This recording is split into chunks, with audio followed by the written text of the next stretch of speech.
everybody! Have you come to join the video? Have you come to join the video? Hi guys, my name is Marley. If you didn't know that, now you do, and welcome very much to my channel if I haven't seen you before. Okay, so I'm just going to go through all the books I read for you in 2016. The first one, I don't know if you can see the picture down here, was The Marble Catcher by Cecilia Ahern. Now I read this way at the start of the year, back in January, so I can't really remember a lot about it. All I can remember is that it was two stories in one. One from the perspective of a middle-aged lady and one from the perspective of an older man who had dementia, Alzheimer's, and it turned out that these two were actually related. The story is about the older man as a child and his life going through until the day now where you catch up with his daughter. It goes in quite cleverly together, the two stories collide really well. It did take me quite a long time to get into it, but it is a good read once you really get into it. Now the second book I read this year was Dream a Little Christmas Dream by Giovanna Fletcher.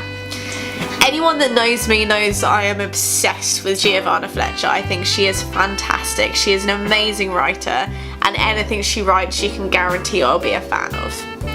I even went to one of her signings earlier on in the year and actually got to meet her, which was fantastic. This is just a little short story based on Dream a Little Dream, which she wrote I think in 2015. It's really nice to catch up with the characters and see where everyone is, and it's really, really lovely that she gives them that happy ending. Please ignore the animals. I really loved that book and I recommend it to everyone. Obviously read Dream a Little Dream first, but it's so sweet and it's so lovely. The third book I read was The Manifesto on How to Be Interesting by Bourne. This is another book that's taken me a little bit longer to get into, but I do think it was really, really good.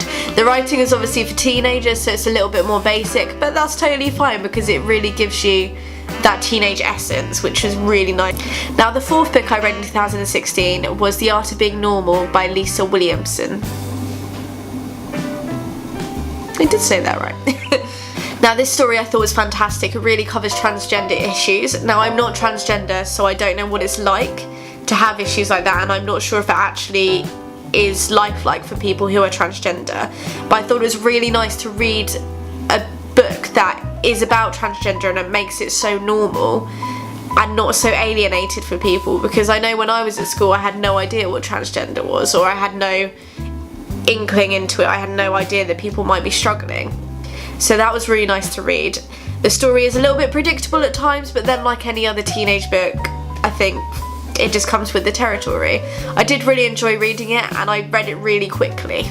Now the next book I think was my absolute favourite book I read last year, and it was called Eleanor and Park. I only bought it because there was a John Green quote on the front, and that is the type of person I am, but I thought it was fantastic. I didn't read the blurb going into it, so I had literally no idea what it was going to be about other than obviously Eleanor and Park. You get to really connect with these characters and follow their lives, and they're such different backgrounds, and it's so lovely to see them connect and to read about their lives and to actually see the struggles and to see Eleanor be able to open up to someone. I really, really enjoyed it, and I really would recommend that you guys read it. Now the sixth book I read it in June, but that's okay. It's called Christmas with Billy and Me, and it is by Giovanna Fletcher. It's another one of her little short stories based on the book she has read. This one's based on Billy and Me, which was the first novel that she wrote. I don't know if it's the first one she wrote, but it's the first one she published. And it is the book that made me really fall in love with G and G's writing. This is such a lovely little short story, like Dream a Little Christmas Dream. You just get to see the characters again, you get to move on with them, and you get to really connect with them, and it's so nice to do so.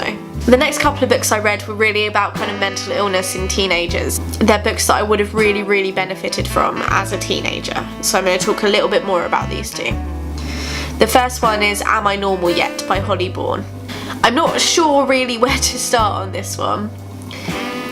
All I can say is it was written really, really well. It covered the issues of mental health in teenagers fantastically. I know if I would have read this as a 15-year-old that it would have really given me hope for life. It would have given me an outlet on how to cope with things, because it does really have coping strategies in there, and it would have also showed me the signs of actually you need to ask for help at that point. I think this book was really fantastic. It showed how normal that people with mental health can act and how they can come across when really they are struggling with little things like washing their hands and eating sandwiches and things like that aren't so terrifying for people that don't have mental health issues. I love this book. It humanises it and it's fantastic. It's a really good read, especially for those who are teenagers and who are struggling. The next book I read was Beautiful Broken Things by Sara Bernard. At least I think it's pronounced Sara. We'll just go with that. This is another book that covers mental health. You follow 3 friends and they all have little issues of themselves. One has really severe mental health issues of which she's only opening up to one person and putting way too much pressure on her. As a friend, you want to protect your friends and you will lie for them and you will do anything to help them, but really you might actually be hindering them. I think this is why this book's so fantastic, because it gives you that other perspective. Yes, you want to protect your best friend, of course you do, but you also need to know when to help them. And sometimes helping them they think is actually hurting them when really all you're doing is the best for them. I love this book. I think it's fantastic. It shows friendship, it shows the mental health, and it shows the issues, but it humanises it, which is just fantastic to see, especially for teenagers that are struggling. The next book I read was How to Be Happy or at Least Less Sad by Lee Crutchly. Now this is one of the books that I didn't finish. It is a book which you participate in, it gives you little tasks. I started this book because I was really struggling with my own mental health issues. After reading 3 or 4 books in a row about mental health, I noticed that it did have an effect on my own mental health and I was picking up bad habits from what I had read. This book kind of gives you an outlet. It gives you that process of being able to speak about what's going on in your head, but also being able to humanise it and also being able to rationalise it, which was really good. I didn't finish the book because I felt it was kind of doing me more harm than good, but I got about halfway through and it was kind of doing me more harm than good. After reading all of those books about mental health and then not giving myself really a break, I just kind of needed to step back for a minute, and I will be going back to it. I will be finishing it next year. The next one I read, which again I haven't quite finished yet, is Not That Kind of Girl by Lena Dunham. I love Lena Dunham. I think she is fantastic. I think she is hilarious and I like most of the things she stands for. I think she's really, really clever and I think that a lot more people should listen to her, to be honest. Controversial decision. I really like this book. I think she is so funny and I just am falling off every word. I started it near the end of the year, so I haven't quite got around to finishing it yet, but I will let you guys know when I have finished it. That brings me on to the next book of 2016, which again is another book I haven't finished. It's called The Chimp Paradox and it's by Professor Steve Peters. This book is about anxiety and it's about how our brains process anxiety. I was recommended to it by a friend at work to help me with my own anxiety issues, and I must say, to start off with, it is done completely the opposite. I don't know if that's just because of the kind of mood I was in where I'm having to stop reading books about anxiety because it's just making it worse for myself, but I was just finding that I was just questioning everything I was doing.